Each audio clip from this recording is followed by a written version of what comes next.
JDS vacancy में अभ्यर्थियों को शॉर्टलिस्ट किया गया है। साधारण भाषा में बताऊं तो जो ग्रामीण डाक सेवक की वैकेंसी थी, 10वीं पास वैकेंसी थी, बिना एग्जाम के सिलेक्शन हो रहा था, उस वैकेंसी में जो आवेदक थे उनका सिलेक्शन लिया गया है और जिनका सिलेक्शन लिया गया है उनका डॉक्यूमेंट वेरिफिकेशन होगा और उसके बाद उन्हें ज्वाइनिंग दे दी जाएगी। मतलब कोई एग्जाम नहीं, डायरेक्ट मेरिट बेस पर 10वीं पास में 10वीं में कितने किसके कितने परसेंट है उस हिसाब से सिलेक्शन दिया जा रहा है।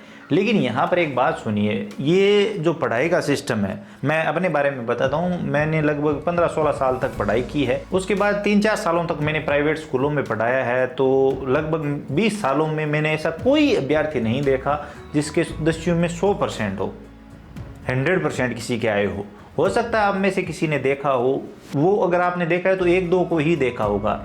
लेकिन अगर आप ये शॉर्टलिस्ट वाली लिस्ट चेक करेंगे जिनका सिलेक्शन हुआ है, तो जिनके 100% है उनका ही सिलेक्शन हुआ है।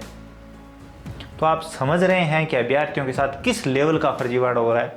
और जब हमने इसके बारे में जानने की कोशिश की, किसी से पता करने की कोशिश की कि यार इतना कैसे हो सकता है कि सबके 100% और 100% वालों के ही सिलेक्शन हो रहे हैं, तो किसी का कहना था कि लोग आजकल फर्जीवाड़े में बहुत तेज है। लोग हो सकता है वो मार्कशीट बनवा ले 100% की और सिलेक्शन ले ले। लेकिन मैं यहाँ पर आपको बता दूं कि जो डिपार्टमेंट है वो जांच करेगा डॉक्यूमेंट की, और उसके बाद क्या है कि वहाँ पर डॉक्यूमेंट वेरिफिकेशन होगा, और अगर वो डॉक्यूमेंट सही नहीं पाए जाते हैं तो 100% वाले को बाहर कर दिया जाएगा, दोबारा से एक लिस्ट निकाली जाएगी। बाकी मेरे हिसाब से जब फॉर्म भरें तो उसमें ही मार्कशीट वेरिफिकेशन का कोई सिस्टम होना चाहिए, ताकि वहीं पर पता चल जाए कि किसका कितना परसेंट है। क्योंकि फॉर्म भरते टाइम अगर मैं वीडियो बनाने के लिए फॉर्म भर रहा हूँ तो वहाँ पर मैं 100% दिखा सकता हूँ और मेरा सिलेक्शन हो जाएगा। तो अगर किसी के 99 है या 98 है, किसी के 95 है, 95 भी 10th क्लास में कम नहीं होते। 100% का मतलब मैं आपको समझाता हूँ। 100% का मतलब ये कि जो अभ्यर्थी हिंदी का एग्ज़ाम दे के आए, हिंदी का उदाहरण लेते हैं, हिंदी का एग्ज़ाम दे के आया है, वो एक भी गलती उसने एग्ज़ाम में कहीं नहीं की है। उन्होंने मात्रा यानी कि जो लिखने में एक शब्द भी गलत नहीं लिखा है, एक मात्रा की भी गलती नहीं की है। वो इतना एक्सपर्ट है कि कंप्यूटर से भी ज़्यादा आप समझ सकते हो। मतलब जैसा किताब में लिखा है एज इट इज उसने वो छाप दिया है, तब उसे हिंदी में 100 में से 100 दिए गए हैं। मैं हिंदी का उदाहरण इसलिए ले रहा हूँ क्योंकि हिंदी सब्जेक्ट में 100 में से 100 लाना मुश्किल है। मैथ में आ जाते हैं, बाकी में आ जाते हैं, लेकिन हिंदी में मुश्किल है।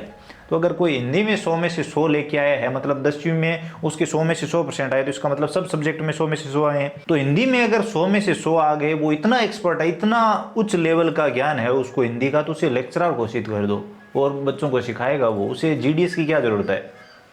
तो आप बताइए आप इस बात से कितना इत्तेफाक रखते हैं। बाकी ये मेरा पर्सनल ओपिनियन है। बाकी अगर आप चेक करना चाहते हो कि शॉर्टलिस्ट में आपका नाम है कि नहीं, आपका सिलेक्शन हुआ कि नहीं, अलग अलग स्टेट का देखना चाहते हो, तो इंडियन पोस्ट की जो ऑफिशियल वेबसाइट है उस पर आएंगे, उसका लिंक वीडियो डिस्क्रिप्शन में दे रहा हूँ, वहाँ से डायरेक्ट आप आ सकते हैं।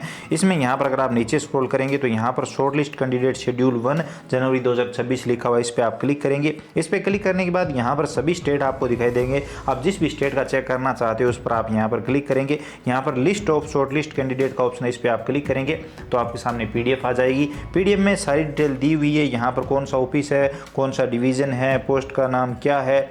इसके अलावा यहाँ पर जो पोस्ट कम्युनिटी है, जो कास्ट कैटेगरी है वो है, रजिस्ट्रेशन नंबर है यहाँ पर, और कितने मार्क्स वालों का सिलेक्शन हुआ है, जो कि यहाँ पर आप लिस्ट देख सकते हैं। 100 में से 100 है सबके, किसी के भी यहाँ पर 99 या 91-2 के कोई 94 है, बाकी 100 में से 100 ही है, आप ये समझ सकते हो। बाकी एक के 99.33 है। तो ये हालत है। आप बताइए आपको क्या लगता है, अगर ऐसा रहा, मतलब जीडीएस में 10th में 100 में से 100 वाले लग रहे हैं, तो बाकी वैकेंसियों में क्या होगा। आप बताइए अपनी राय कमेंट सेक्शन में कि कंपटीशन किस लेवल का जा रहा है। अगर वाकई ये 100 में से 100 सही है सबके, तो कंपटीशन सोच सकते हो आप। आई होप आप समझ गए होंगे, आपको वीडियो इन्फॉर्मेटिव लगा होगा, जानकारी पसंद आई है तो लाइक करिए, अपने दोस्तों के साथ शेयर करिए। चैनल पर नए हो तो सब्सक्राइब कर सकते हो, बेल आइकन प्रेस कर लीजिए ताकि आने वाले सभी वीडियो और नई नई अपडेट आप सबसे पहले देख पाएँ। इसके अलावा अगर आपके मन में कोई भी सवाल सुझाव है, आप और कुछ भी जानना चाहते हैं, बताना चाहते हैं, तो बताइए कमेंट सेक्शन में, हम जरूर बात करेंगे। चलिए मिलते हैं अगले वीडियो में नई अपडेट के साथ।